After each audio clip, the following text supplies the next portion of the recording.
vous allez bien. On se retrouve aujourd'hui pour une petite vidéo, page Wikipédia aléatoire.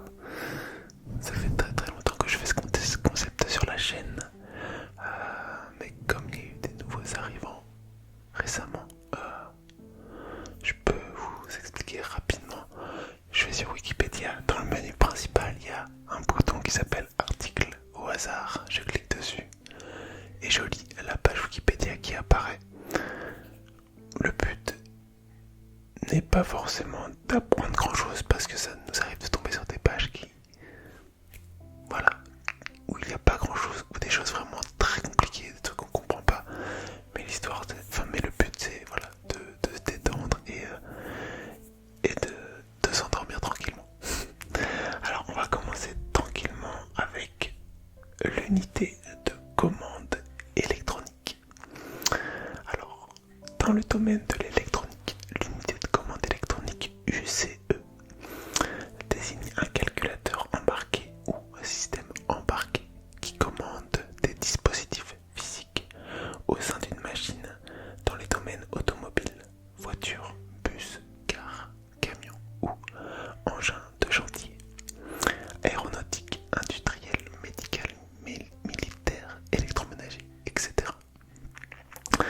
On utilise plus souvent l'acronyme anglais ECU signifiant Engine Control Unit. Alors, fonctionnement. L'UCE est composé d'un calculateur électronique et d'un logiciel embarqué qui réalise un asservissement. L'UCE lit l'état du véhicule ainsi que les commandes du conducteur à l'aide de capteurs. Exemple, capteur de température, de pression, de vitesse, de choc. L'UCE commande des actionneurs. Exemple, des lampes, moteurs électriques, électrovannes. Comme système automatisé, l'UCE est également responsable de la sécurité du véhicule et des passagers. Il gère donc des défauts sur ses capteurs et sur ses actionneurs. Ces défauts sont mémorisés et exploités dans le cadre du diagnostic embarqué. Au sein d'un véhicule, plusieurs UCE peuvent collaborer pour partager des services. On parle alors d'architecture multiplexée. Les différents UCE communiquent entre eux à l'aide de puces informatiques. Le réseau CAN est utilisé comme puce de communication. Alors du coup, les différents types d'UCE, il y a l'aide à la conduite, l'antipatinage, le répartiteur électronique de freinage, le contrôle automatique de la pression des pneus, l'unité de contrôle du moteur. Ces calculateurs sont développés et produits par des équipementiers automobiles. Bon, voilà pour cette première page. Donc, comme vous avez vu, c'est pas forcément des choses. Moi, ça me parle pas du tout ce genre de choses, mais il y en a peut-être parmi vous qui connaissez déjà cette unité de commande électronique, si vous l'utilisez peut-être dans votre métier ou voilà. Alors, page suivante, ça va être sur Gilles Dérault. Il est né le 10 mai 1963 à Pont-Saint-Esprit. C'est un ancien joueur de handball international français, évoluant au poste de demi-centre. Avec l'USAM de Nîmes, il remporte notamment 4 titres de champion de France et il est sélectionné à 167 reprises en France. En France, je suppose en équipe nationale. Reconverti entraîneur, il est charge en tant qu'entraîneur de l'équipe professionnelle ou du centre de formation de Istres-Provence Handball depuis 2000. Alors, biographie. Formé au SMUC Marseille, il y atteint la finale du championnat de France en 1983. La même année, il décide de rejoindre l'USAM Nîmes. Il remporte 4 titres de champion de France et 3 coupes de France. International français depuis 84, son fils Théo, né le 17 juin 92, soit 15 jours seulement avant les Jeux Olympiques de Barcelone. Daniel Constantini décide finalement de ne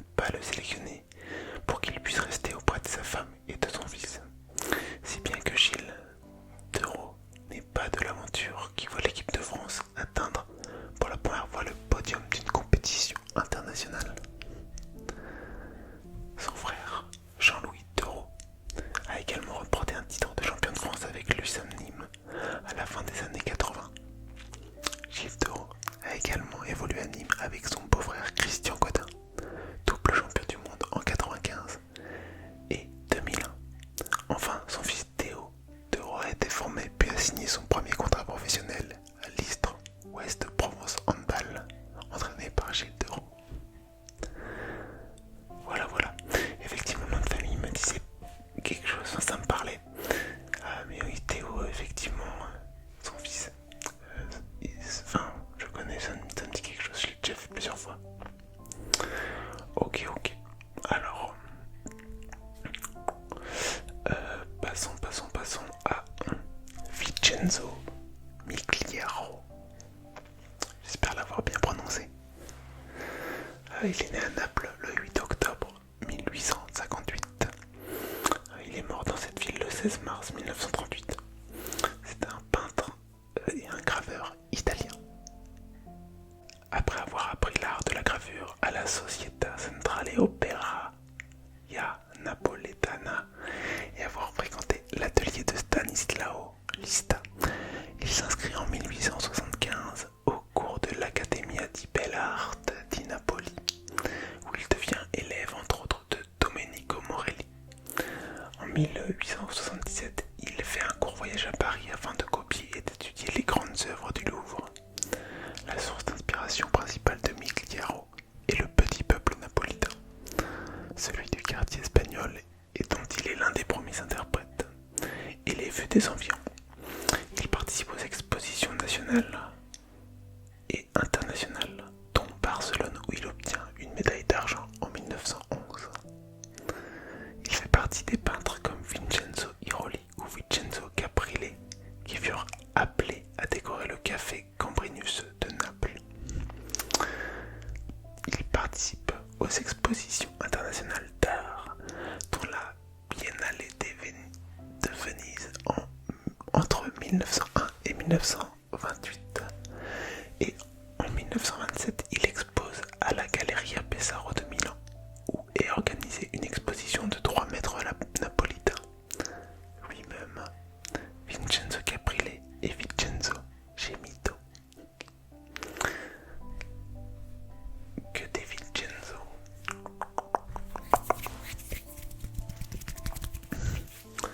Alors, page suivante. Ok. Lycée Kléber.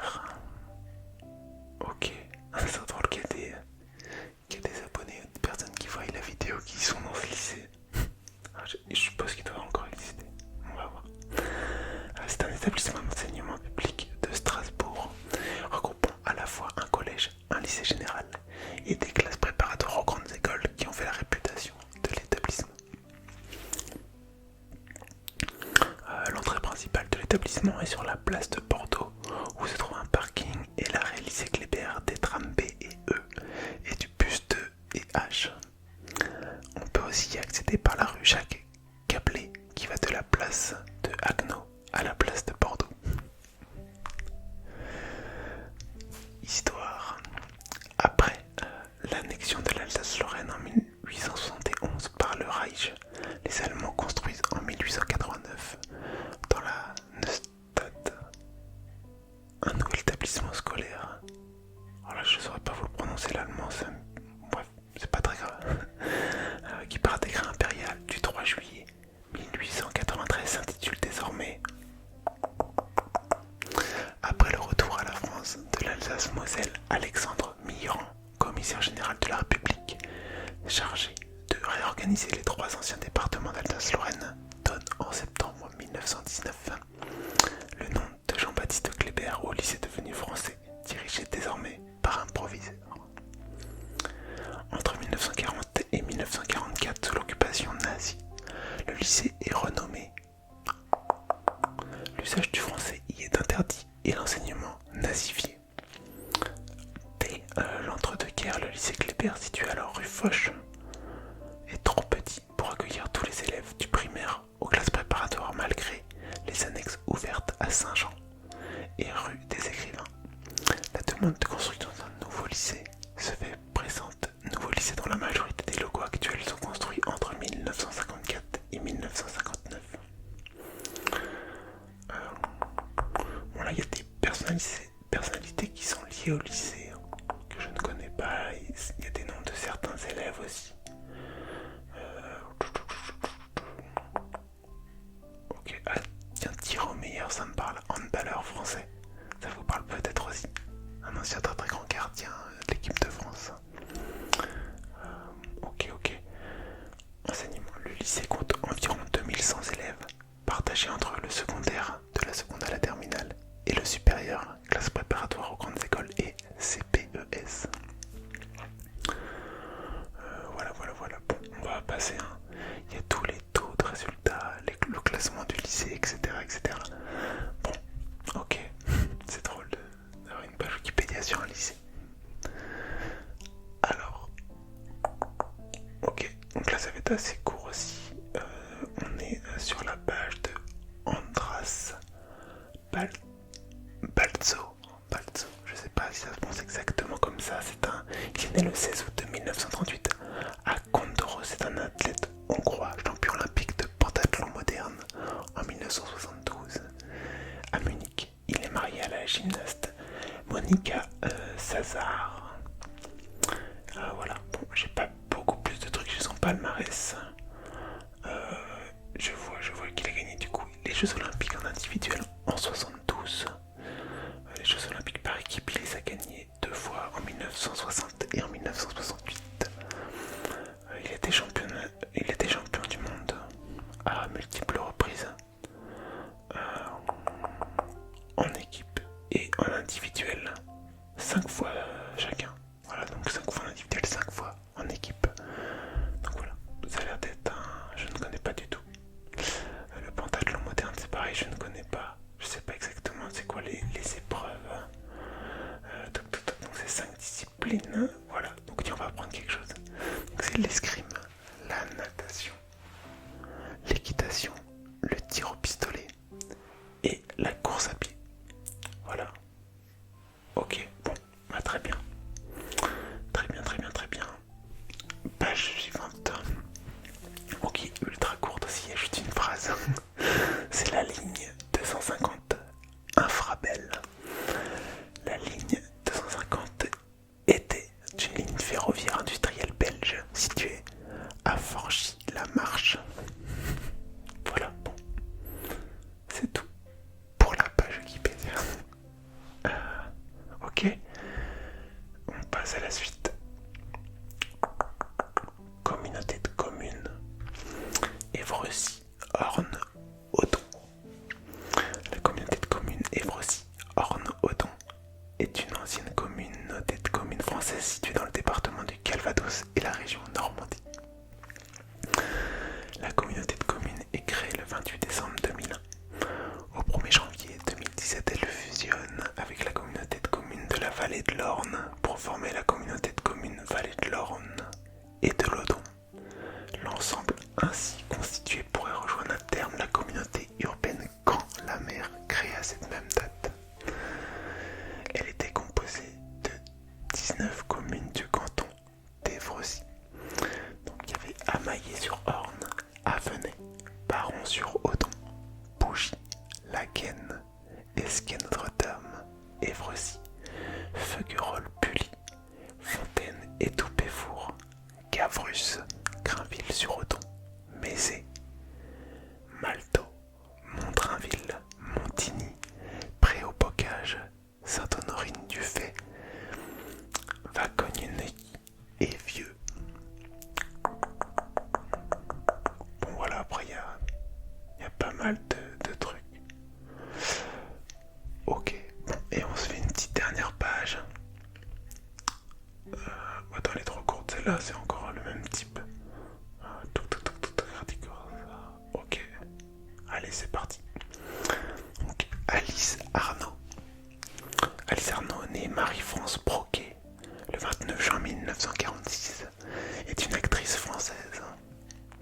Alice Arnaud se fait d'abord remarquer comme modèle de charme dès la fin des années 60. Elle pose notamment pour les magazines Pop, Men et Top Film.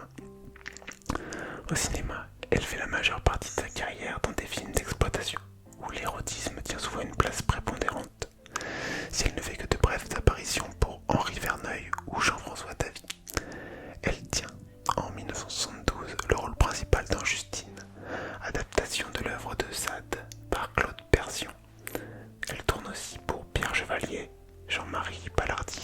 Maria. Le très prolifique Jesus Franco en fait une de ses actrices de prédilection, l'employant une douzaine de fois et lui donnant la vedette dans ses massistes.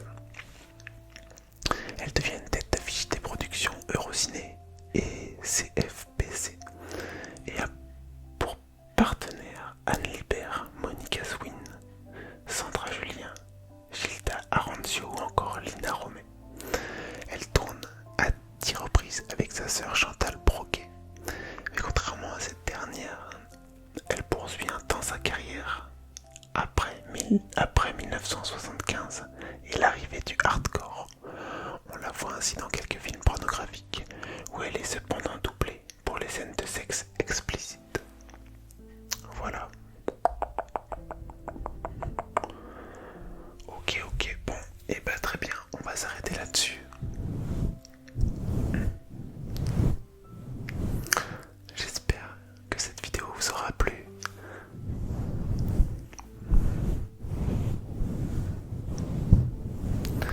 N'hésitez pas, si ça vous a plu ce genre de format, à retrouver sur la chaîne les autres vidéos de ce type.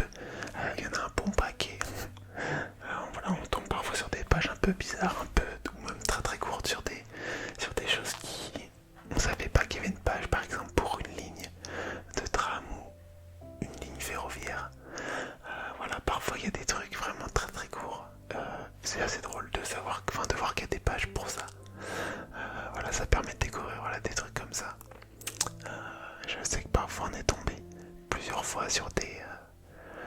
c'était quoi des trucs dans l'espace là,